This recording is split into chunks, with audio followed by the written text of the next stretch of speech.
చెట్టుకే రాళ్ళ దెబ్బలు అంటారు. ఎప్పుడైతే బలమైన ఒక వాయిస్ ఉంటుందో, ఆ వాయిస్‌ని ఎవరైనా ఎదిరిస్తారు. ఎందుకంటే ఎవరికీ కూడా మామూలుగానే నిజం చెప్తే నచ్చదు. అది ఒక మహిళ గట్టిగా నిజం చెప్తే అస్సలు నచ్చదు. మేల్ డామినేటెడ్ సొసైటీ మనది. మన ఇంట్లో మనకి ఈక్వల్ ప్రయారిటీ ఇవ్వచ్చేమో గానీ, సొసైటీ అలాగే ఉంది ఇంకా.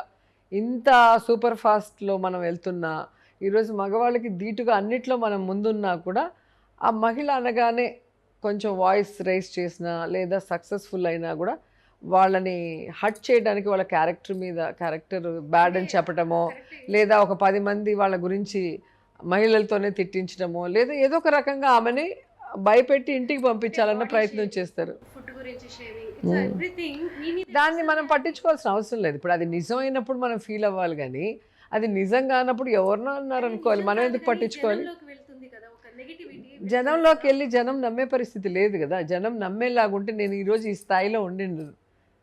నన్ను అపోజిషన్‌లో హైదరాబాద్ అసెంబ్లీలోనే మీరు చూసారు. బ్లూ ఫిల్మ్స్ మా దగ్గర ఉన్నాయని చెప్పి సీడీలు చూపించిన వాళ్ళు. అంటే 10 సార్లు మనం అబద్ధం చెప్తే అది నిజమని ప్రజలు అనుకుంటారనుకున్నారు. ఈరోజు ఒక ఆర్టిస్ట్‌గా నా లైఫ్ ఓపెన్ బుక్. ఒక పొలిటీషియన్‌గా నా లైఫ్ ఓపెన్ బుక్. మీరు లేని వాటిని ఉన్నట్టుగా ఏదో అబద్ధాలు చెప్పి నా మీద రుద్దాలి అంటే ప్రజలెవరు నమ్మరు. ఎందుకంటే వాళ్ళు నన్ను చూస్తూనే ఉన్నారు. 33 ఇయర్స్‌గా చూస్తున్నారు. నేను ఇండస్ట్రీకి వచ్చింది 91. పాలిటిక్స్‌లో ప్రచారానికి వచ్చింది 98. ప్రత్యక్ష రాజకీయాలకు వచ్చింది 2004. ఇన్ని రోజులు లేనిది ఈరోజు మీరు కొత్తగా ఏదో చెప్తే ఏ మహిళ నమ్మే పరిస్థితి లేదు. సో వీళ్ళు ఎంతకెంత నన్ను ఇబ్బంది పెట్టాలని చూస్తే మహిళలు అంతకంత నాకు సపోర్ట్ చేస్తూ నా వెనక నిలబడ్డారు కాబట్టి ఈరోజు నేను ధైర్యంగా ముందుకు నడవగలుగుతున్నాను. రాజకీయాల విషయానికి వస్తే చంద్రబాబు, పవన్ కళ్యాణ్, లోకేష్ అందరూ మూకుమ్మడిగా వచ్చేస్తున్నారు. రెడ్ బుక్ ఒకటి పెట్టేసుకుని మీ గురించి అందరి గురించి మేబీ ఫస్ట్ భరత్ హీరో, లేకపోతే నాని ఇలా అందరి లిస్ట్ ఉండి ఉంటుంది. ఏంటి ఏం చేయబోతున్నారు మిమ్మల్ని అందరినీ? జూమ్‌లో నానన్న, వంశన్న వస్తేనే పారిపోయిన బిత్తిరి సత్యం చెప్పొచ్చు. పప్పు లోకేష్.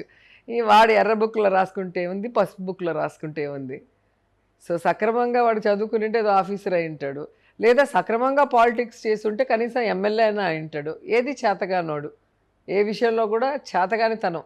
వాళ్ళ నాన్న ముఖ్యమంత్రి అని చెప్పుకొని గతంలో పబ్బం గడుపుకున్నోడే తప్ప, ఒక ఎమ్మెల్యే కాదు కదా, వార్డు మెంబర్‌కి కూడా గెలవలేని లోకేష్ మమ్మల్ని ఏదో చేస్తాడంటే మేము ఇక్కడ భయపడిపోయి తడిసిపోయేది ఎవరికీ లేదు. మమ్మల్ని చూస్తే వాళ్ళకి భయం అనేది అర్థమవుతుంది. అధికారంలోకి వస్తే చూసుకుంటామని ఆల్రెడీ ఉన్నాడు కదా, అందరినీ ఆల్రెడీ 5 ఏళ్ళు ఉన్నాడు కదా.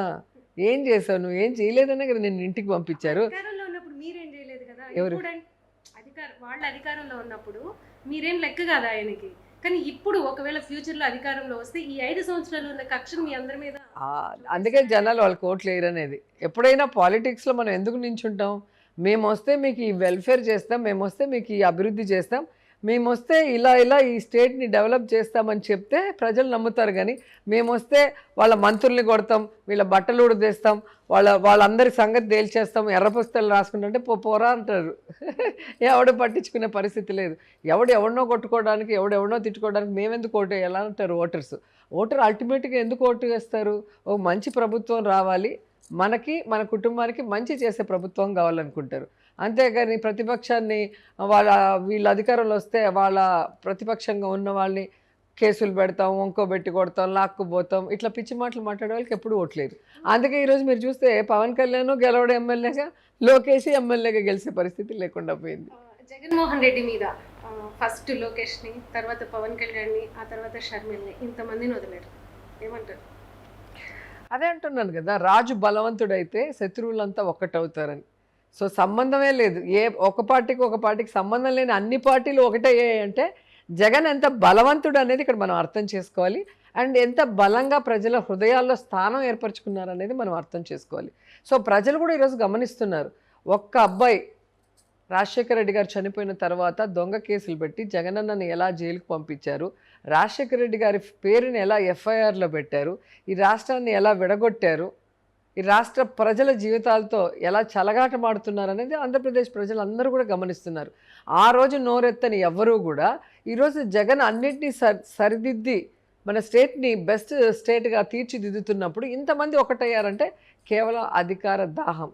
ముందు జగన్ని దింపితే మళ్ళీ మనం కొట్టుకుందాం ఎవడికనేది, ఆ బలమైనోడిని దింపాలన్న ప్రయత్నంలో ఏ విధంగా కుటుంబంలో కూడా చిచ్చు పెట్టారనేది ఈరోజు రాష్ట్ర ప్రజలు గమనిస్తున్నారు. సో వీళ్ళు ఎంతకెంత విషం చిమ్మితే జగనన్నకి అంత ప్రజాబలం పెరుగుతూనే ఉంది. అంటే మిగతా వాళ్ళందరినీ తీసి పక్కన పెడితే అనేది ఆ కుటుంబానికి సంబంధించి ఒక మానసికంగా ఒక బాధ అది విజయమ్మ గారికి కావచ్చు, ఖచ్చితంగా. రాజశేఖర్ రెడ్డి గారు ఉన్నప్పుడు వీళ్ళు ప్రథమ శత్రువులు. ఆ రోజు అప్పుడు ఆయనే అసెంబ్లీలో అంతా కూడా స్టార్ట్ చేశారు. ఆ 3 పత్రికలు అని స్టార్ట్ చేసింది ఆ పత్రికల్లోనే ఇంటర్వ్యూలు ఇచ్చిందిగా కూర్చొని.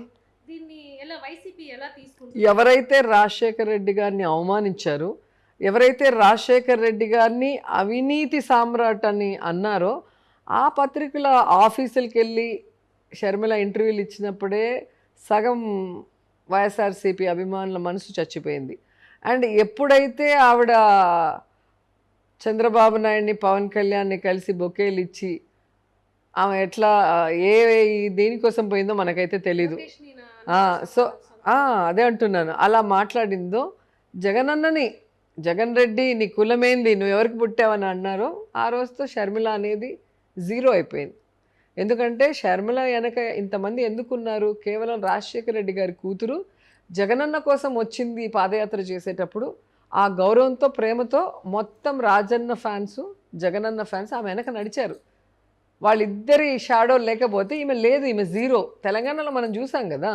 సో ఇన్ని రోజులు కనిపించని ఆంధ్రప్రదేశ్, ఇన్ని రోజులు కనిపించని ఆంధ్ర ప్రజలు, ఇన్ని రోజులు కనిపించని తన అన్న విషయాలు ఈరోజే కొత్తగా కనిపించాయంటే ఇది కేవలం షర్మిల గారి రాజకీయ లబ్ధి కోసం చంద్రబాబు నాయుడు కాంగ్రెస్తో ఆడుతున్న నాటకమే అనేది రాష్ట్రంలో చిన్న పిల్లోడికైనా అర్థమైపోతుంది. అప్పట్లో చెప్పినప్పుడు అన్న కోసం నేనే చేశాను అన్నారు పాదయాత్రగానే, అన్న జైల్లో ఉన్నారని.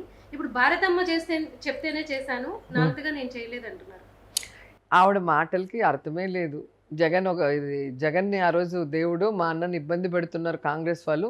మా నాన్న చనిపోయాక మా నాన్న పేరు ఎఫ్ఐఆర్లో పెట్టారు, మా నాన్న బతుకుంటే కాంగ్రెస్ మొహం మీద ఉమ్మేసిండేదని ఆవిడే అనింది. మీరు ఒకసారి వీడియోస్ చూడండి. ఈరోజు అదే కాంగ్రెస్ గొప్పది, రాహుల్ గాంధీ గొప్పోడు, సోనియా గాంధీ గొప్పది అంటుందంటే ఆమె మాట చూడండి. వైఎస్ఆర్ కుటుంబానికి అలాంటి అలవాటు లేదు.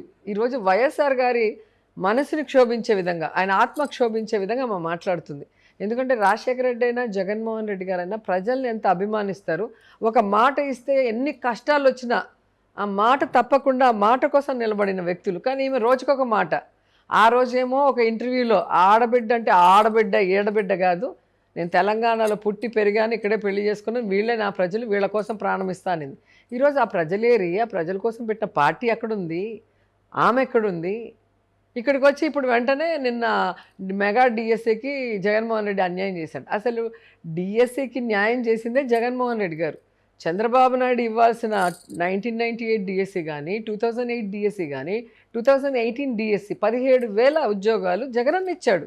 ఇప్పుడు మళ్ళీ 6,100 పోస్టులకి నోటిఫికేషన్ ఇచ్చాడు. అంటే తలాతోక తెలియకుండా ఎవడో రాసి ఇచ్చిన స్క్రిప్ట్ మాట్లాడితే షర్మిల గారి స్పీచ్లాగా, పవన్ కళ్యాణ్ స్పీచ్లాగే ఉంటాయి. దేనికి పోరాడుతున్నారు, దానికి జగనన్న న్యాయం చేశాడో లేదో కూడా ఆమె తెలుసుకోకుండా ఆమె ఫూల్ అవుతుంది. Please subscribe Telugu politics.